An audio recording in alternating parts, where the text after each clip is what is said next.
One of UNESCO's World Heritage Sites.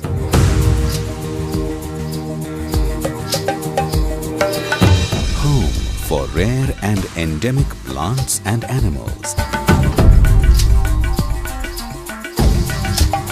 The oldest wildlife protected area in Maharashtra.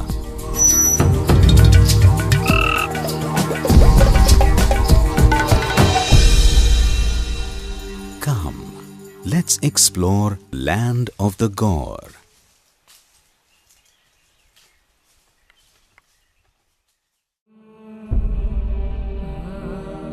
The monsoon, the season of plenty, brings in lots of bounty, and during this time, one can experience nature at its best.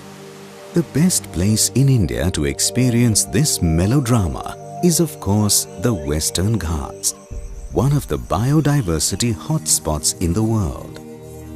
The Western Ghats region of Maharashtra, also known as Sahyadri, although the least explored, has an assemblage of unique habitats with a rich diversity of flora and fauna. Because of the exceptional biological and aesthetic values, recently, some of these habitats have been declared as World Heritage Sites. There are 4 serially nominated World Heritage Sites in Maharashtra. One of them is the Radhanagari Wildlife Sanctuary, a place worth exploring not only during the monsoon but also in all seasons. This pristine, lush green undulating landscape with steep valleys is situated about 80 kilometers west of Kolhapur city in Maharashtra. Prior to independence, the Maharaja of Kolhapur, Chhatrapati Shahu, reserved this forest mainly for hunting. He also constructed a dam on the river Bhogawati near Radhanagari, which is a vital water source for the Kolhapur region. His far-sightedness resulted in the conservation of this pristine landscape and wildlife therein.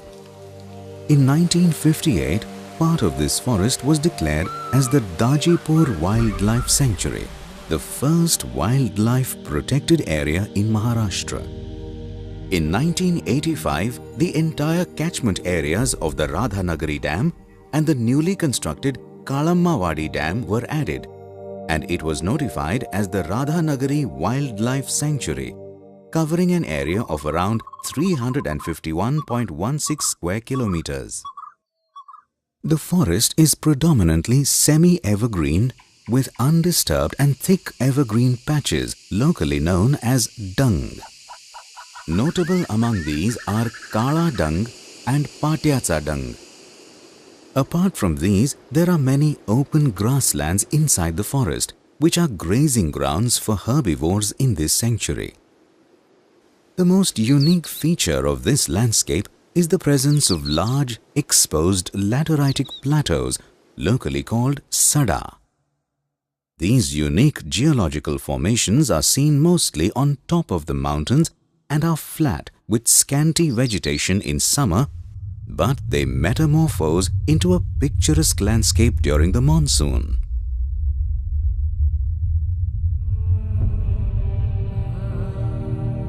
A visit to such plateaus like Idarganj Sada and Savarai Sada during the late monsoon is a mesmerizing experience, as they are covered with a carpet of colorful flowers.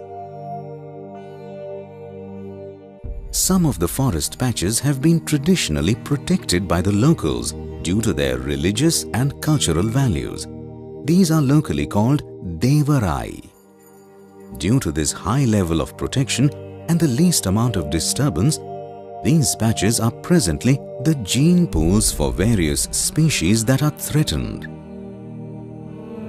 Plants welcome various seasons with offerings of flowers in varied colors.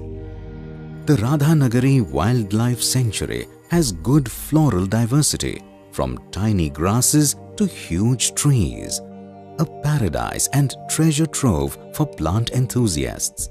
Many of these plants have immense medicinal value, and a few of them are only known to grow and flourish in this landscape.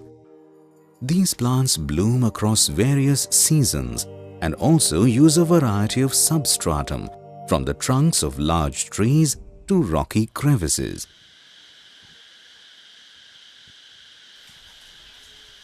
The flagship species of this sanctuary is the gaur. They are at home here, and if lucky, one can get a glimpse of herds of gaurs having an occasional bite on karvi or freely grazing on the plateau. The presence of the charismatic and dynamic mascot of Indian wildlife, the tiger, is also regularly reported from this sanctuary. Some of the notable mammals caught by the camera traps set by the Forest Department in this sanctuary are the leopard, sloth bear, sambar and striped-necked mongoose. Besides mammals, the diversity of birds is also equally rich in numbers. Along with the common resident species, this sanctuary is home to many rare, endemic and threatened species of birds. Due to this, the BNHS India and BirdLife International have declared this as one of the important bird areas. Rich diversity of insects is also seen here.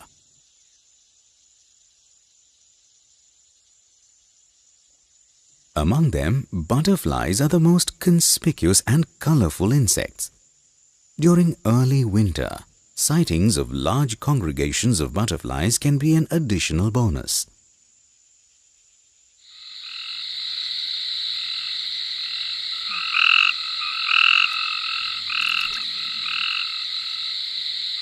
Sightings of amphibians and reptiles are undoubtedly more frequent during the monsoon.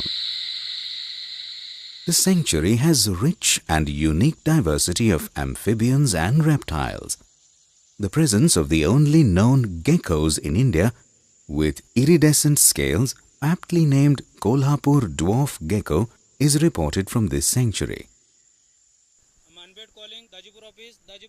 The management of this sanctuary is carried out by the Forest Department as per the guidelines laid down by the government. The eco-tourism activity in this sanctuary is largely conducted by involving local villagers through the formation of the village eco-development committees.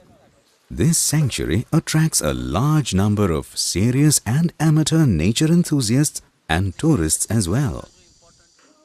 After acquiring the necessary permissions from the Forest Department earlier, and by strictly following the rules and regulations of ecotourism, one can have a close encounter with the denizens of this sanctuary and also its natural beauty. A visit to the Interpretation Center before entering the sanctuary will give you a brief idea about the surroundings. Tourists can visit Vaghatse Pani, Sambar Kond, Sapra, Kokan Darshan and Savarai Sada. These are long, strenuous but equally enchanting treks. A visit to this pristine forest is a memorable experience. It reminds one of an invocation from the Rigveda. He, the powerful and the holy, holds straight this tree in unsupported space. Its rays, whose roots are high above, stream downward. Deep may they sink within us and be bidden